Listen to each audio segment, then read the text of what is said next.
The Juan Soto reports are intensifying for the New York Mets, so we'll break that down on this episode of 3 Up, 3 Down and just explore the overall offers that were made by some teams around Major League Baseball. So we'll have that and much more coming up next.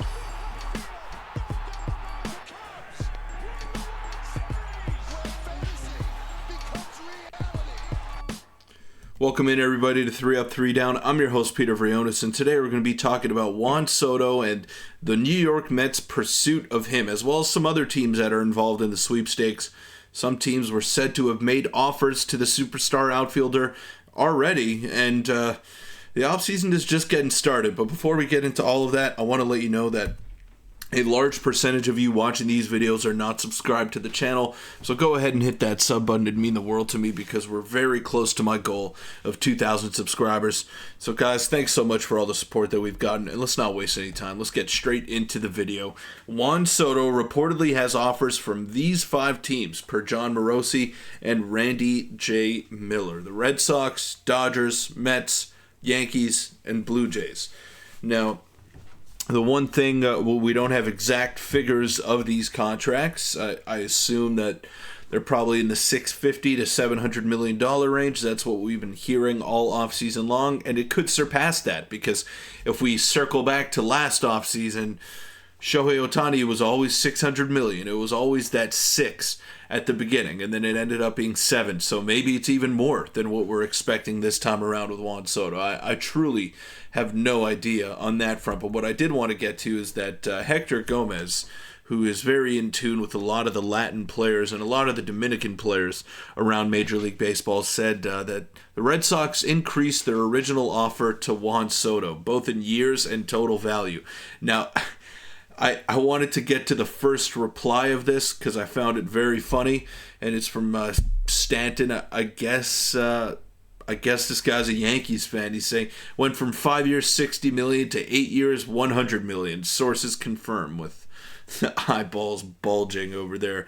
So funny stuff over there. Got to keep it lighthearted, and I wouldn't say the slow time or the slow portion of the Soto sweepstakes, but right now, it definitely feels like we're at a standstill, and it feels as though Soto and Boris are just waiting for a team to crack.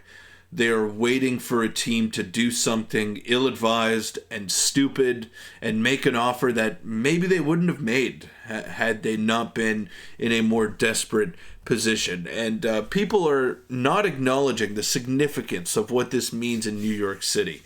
Now, just to put it into perspective, Steve Phillips, former GM of the New York Mets, never went head-to-head with the Yankees for free agents. So, this is different, uncharted territory that the New York Mets are in. Not in the case of not having a budget, but the fact that they are the players on the market. The Mets are the players on the free agent market. Steve Cohen, there is no limit to what this guy is going to spend, and I think that's a massive advantage for the New York Mets. And I don't know what Soto's priorities are. I don't know if he's just going to go for flat out money, because if that's the case, then he's already a New York Met. He's already a New York Met. He's just trying to squeeze out an extra few $1 million at this point. But what I want to know is how much more of a premium in years and dollars will the Mets have to pay to get him? Will they have to outbid the Yankees by that much? Will they have to outbid the Yankees at all? What if Soto likes the fit better with the New York Mets as opposed to the Yankees? I don't know. Is he going to have to go $50, $60 million more than the next team for Soto, and it's still not enough? So be it. I don't know. Soto, my prediction was always that he goes to the Mets, but I think it's a combination of things that make the Mets a very attractive place for him to go. Whether it's the fit on the team, whether it's the fact that he would be the top dog over there, and another thing is the amount of money that they could offer to him, and that they went pretty far in the playoffs as well without maybe that missing piece, which is Juan Soto. So I think there are numerous advantages for Soto in terms of picking the New York Mets. I don't think it's as cookie cutter as people are making it out to be. I truly don't believe that the Yankees have more to offer to Juan Soto in terms of legacy. I don't think he cares about all that. He's got a ring already. He's going to be a Hall of Famer when it's all said and done. The only thing he's missing is an MVP, and I don't think he's going to win that with the New York Yankees. I really don't think he's going to win that because he'll be in the shadows of Aaron Judge. So, like, what are we talking about here? Sure, he wants to win rings, but I think a better chance for him to win a ring is staying with the New York Mets, a team that will, or going to the New York Mets rather, a team that will spend to no end, that is trying to have the best possible squad on the field all the time, and that's what Steve Cohen is driven to do. That's what he has always done ever since coming aboard, and he's doing it the right way, man. He's doing it the right way. He's spending money that he has, and he wants to build a World Series contender.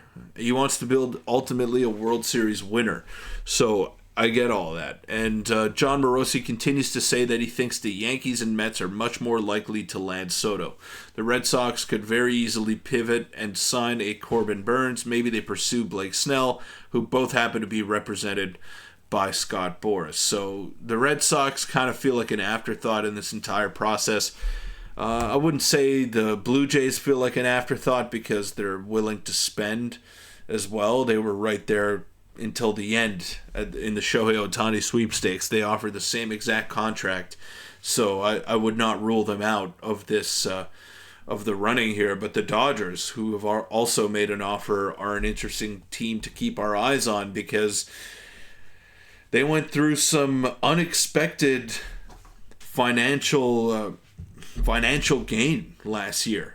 Shohei Ohtani comes on board. They have some projections in mind, but they truly don't know how much revenue that this guy is going to bring in. What does he do? $130 million of revenue in his first season with the team. They win a World Series. I mean, that's all that they could have asked for, and he's probably underpaid at $700 million for the amount of money that he's going to make the Los Angeles Dodgers. So not only was it the best baseball decision that they could have made, it was a very smart decision off the field as well to get Shohei Ohtani. And I don't know if Juan Soto brings that same kind of impact off the field, which is why a team like the Blue Jays, like a telecommunications company, will not want to have to spend all that money for a guy that may not make it back for them. So Ohtani was definitely worth the investment because he brought more money to the Los Angeles Dodgers than he took away. And I don't know if Soto has that same amount of impact. Let me know in the comments down below. Where do you think Soto is going to sign? And what do you think the initial offers were for? Let me know down below. See you all tomorrow.